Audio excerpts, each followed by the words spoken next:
Ah, you see that? I just got Dwemer helmets. I just got a motif just by looting this front room. Basically, this front room has no fighting, and you have a good chance of getting Dwemer motifs, Solitude, I believe, or Vampire. I don't think you have access to the college, the Psijic College here on Artaeum until after you finish a lot of the quests. Everything on Artaeum is just like in Cold Harbor, it's all free. So you can just walk up to this lady and be like, hey, I'm gonna take these drinks and these bottles and I'm just gonna walk away with them. There are no enemies on Artaeum. I mean, this is a great place to farm. This is the way you would do a circuit in here. So this is the College of Psijic's Ruins. Once this portion is opened for you, I want to show you, I'm going to just turn off the map for a moment. See these urns? They are all lootable. And there are a whole bunch of urns that you can loot all along here. And the nice part, there's none in this top room up here, I don't know why. The nice part about all this is that none of it's stealing, because they don't care if you take them. And you can come back and do it again if you want. There's also some water, and as you can see, there's a heavy sack right there. That is usually there. So in Arden, there is a town called Shattered Grove, and generally I get to it from Matison's, either the house or from the Way Shrine. Shattered Grove is a quest. You have to solve this quest in order to not have to fight in this area, but if you feel like fighting, then you don't have to worry about it. Alright, so then this is the route you're going to want to take in here.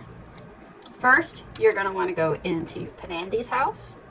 There's not anybody in any of these homes, so you can take everything in here. If you're looking for provisioning items, this is your stop. But if you go upstairs, in addition to drawers that you can just pull out, there's almost always, this chest is right there. Almost always. So you get a free chest out of it. But as if that weren't enough, there's at least 3 more chests that are almost always there in this little circle of homes. Second place that I can see it already, the chest is right here. So we got our second chest. And sometimes they're master chests. And then you go into Iranya's home. And Iranya has a chest too. This spot is incredible for especially noobs. Helino. There's Helino's house, who he should have one right here as well. It's identical to the other person's. So you get all of those chests. But in the manor house, which is where the bank is, there's this room right across from that. And you can take all 4 of these items, stolen items. There's no guards, there's no one who can catch you, and you're set. Now, keep in mind that this entire house is actually pretty decent for thievery, but you have to know what you're doing if you want to do anything that's not part of that. There is no stealing in a Hollow City. In Hollow City, it's all just take whatever, right? But as you do more quests in Cold Harbor, in the Cold Harbor line of quests, more of these houses open up. Once you open this door in the Dark Alchemy Lab, what's nice about this one is you have a really good chance of getting dwarven items, so like dwarven plans or dwarven other items, because any dwarven container has a chance of dropping dwarven items. So I used to do this one all the time. So I would do this big circle, and then I would even take these pots, because sometimes they're Lorcan's tears, and those are worth something. They're like, pretty decent price. The place that I really like to do is actually here in the Chapel of Light. And the reason why I like that is because I've gotten my best stuff that's ever dropped in here from this particular chapel. I don't know if it's because it's a chapel or something. And then don't forget to pop down here, because there's another bag.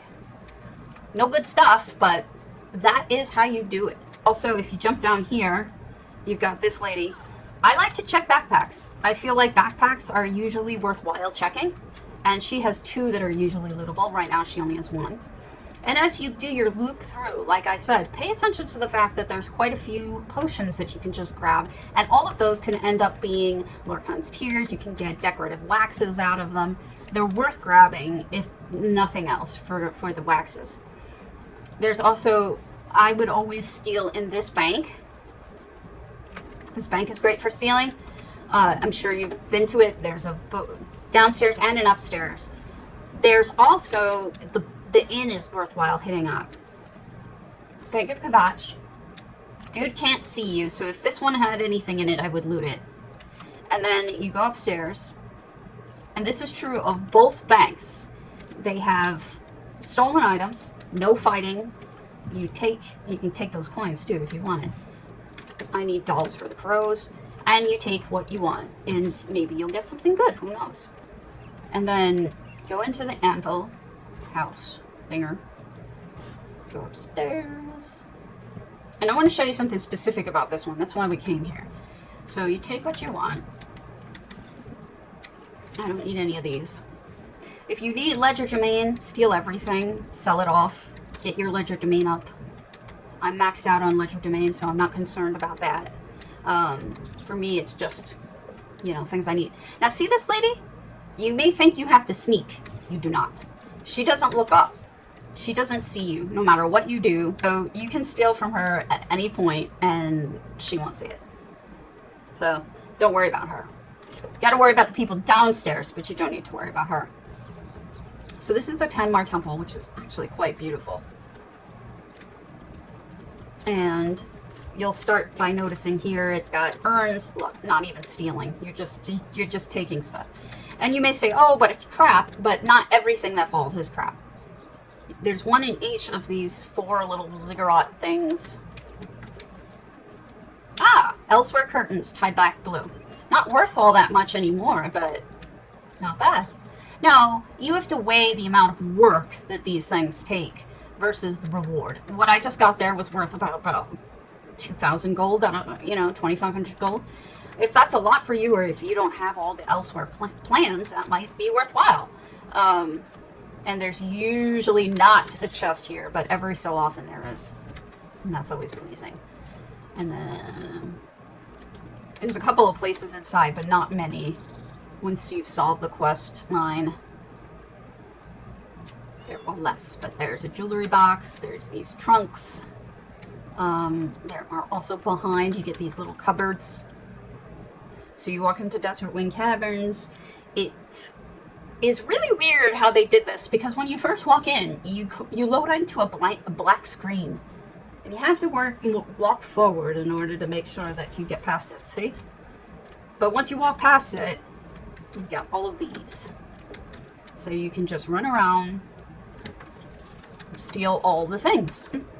Yeah, that's all there are, is those around the edges. Once you're done with the ones in the edges, you're done. Sometimes it's worth it, and sometimes it isn't, but when you're starting out and maybe you're not even a high level yet, and you're kind of weak and don't have anything, sometimes it can be a real relief to just do some stealing in places that you won't get in any trouble. And so, as you can see, in this house, in the palace, you can just loot the shit out of everything. Nightstands, chests, closets, all of that. You can actually sell your lockpicks. If you get enough lockpicks, people will buy them from you as long as you sell them for less than the merchant. It's a little bit of a way to make money. Same with trash pots. Sometimes people want to buy trash pots. Who knows?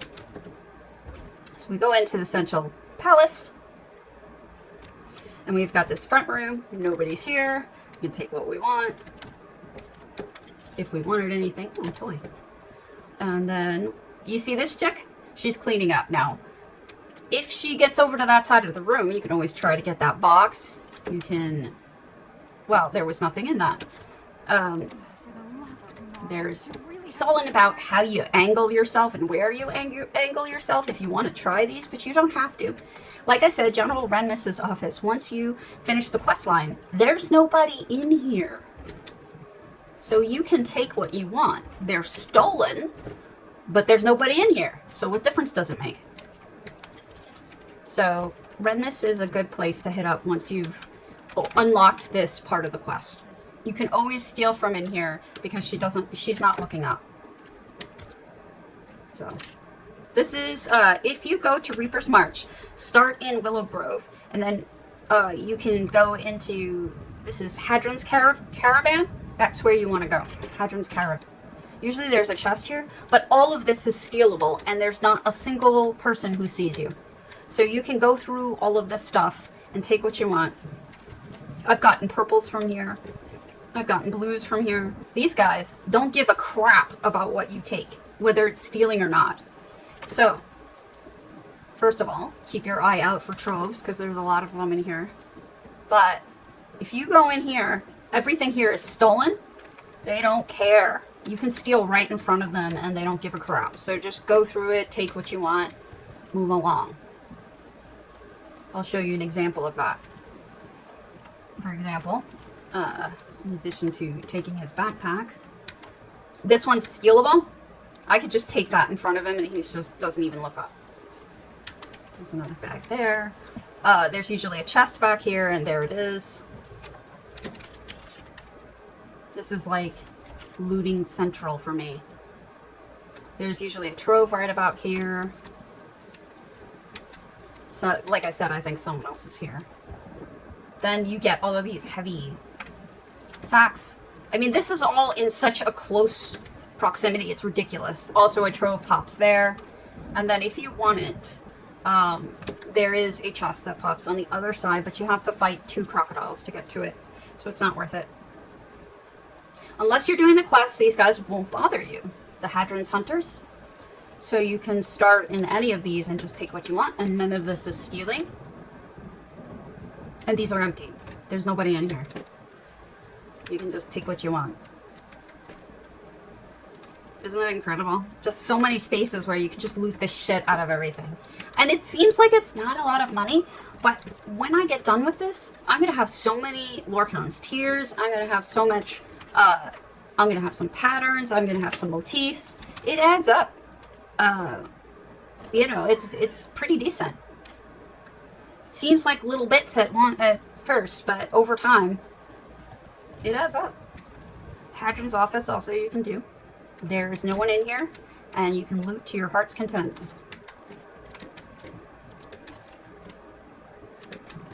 Now, like I said, the Hadron's people don't give a crap about you, so you can do whatever you want in front of them. The problem is, but see, the gamblers do care if you steal, or if you kill in front of them, so don't do it if you can avoid it. These aren't stealing. I don't know why. And then they've got these little pots that just lay here in the ground, and you can loot those. There's so many things in close proximity that I love for a while. And so there we go. We just got the Thief's Trove in the cave. And I'll show you where this leads, and then you'll be able to figure this out once you do it yourself. Again, another heavy sack. This place is loaded. And here we are now on the other side of where we were. See that track? That's the track we took into the cave. Now you'll notice it is stealing, but there's nobody down here. So you can steal to your little heart's content. Whatever you want to steal, go nuts. It's not a lot of stuff. Somebody else is doing this. Once you finish the quest line, you can steal up here too. Other people, lots of other people doing this. That's funny. So I'm not the only one who knows about this. Not a ton of stuff, but not worthless time, right? You can make whole paths that will please you to no end. Places where there's very few people that you're in any danger. Yes, the first place I want to show you here is one you probably don't know about, is the Archcannon's office. The Archcannon's office, after you finish the quest line especially, is all free. You can just wander in here and you can take whatever you like. You can do whatever you like. You can take whatever you like. And you should. I have gotten major, what do you call it? Plans out of here. This guy, you could just do it in front of his face and he doesn't even care. He's just like, whatever. I'm gonna walk away now. Because here's this priest, right? So you may think that you can't loot this stuff because it's sealing in front of the priest. He's not looking up. He's praying. His eyes are closed. So if you want, you can just take stuff from in front of him and he will not look up. Watch. I'll do it just because I want to prove it. See? I just took that. He didn't even look up. So you can steal all the stuff from the urns up here and he won't even notice. Before you go into the shrine, I showed this the other day, but I'm going to be more... Ooh, this one's empty. There's some coins, and there's a Dwemer jug, so make sure you loot those as well. There is... You go into the tomb, and there is one tiny bit of fighting in this one. I think you can handle it. Trust me, you can handle it. I'll show you. This is the only exception to my rule of there is no fighting. It's because it's so ridiculously pathetic fighting that it doesn't really count. And then you go in here, and then you have tons and tons and tons of urns. Oh, I got a wood elf tent frame, purple. Nice. See, I can't get in there. Sadness. So here would be a heavy pack. You got a backpack in there, some coins, a heavy sack rather, but there is none. Go in here. What happens is sometimes you'll come into it and everything will be empty. Other times you'll come in and like 1/3 of it will be empty, and other times it'll be half of it is empty, and you think, what the hell? Something went wrong, right? No, it's intentional. Zos is doing it on purpose so that you don't overdo it. It's just something that happens every so often. Here's the Monastery of Serene Harmony. You can steal some things from up there, but not a lot, so it's almost not worth it. So I tend to just stick to these rooms, because sometimes this will happen. And then this one's a pain in the ass because it's all of these jewelry boxes that you have to just get the right angle on to open. And I think they are all empty because, once again, I'm at that point where everything's going to show empty for a while. So that's not really helpful, is it? That one doesn't have anything. This one has one thing in it. Now, if you didn't finish the quest, you could continue on down here. But once you finish that quest, there's nothing you can do. You can't redo it. It's very sad. But if you know, none of this was stealing. All of this was just perfectly okay. I think that the palace here is the same way, but I wouldn't bother with it just because it's not a lot. There's not a lot there.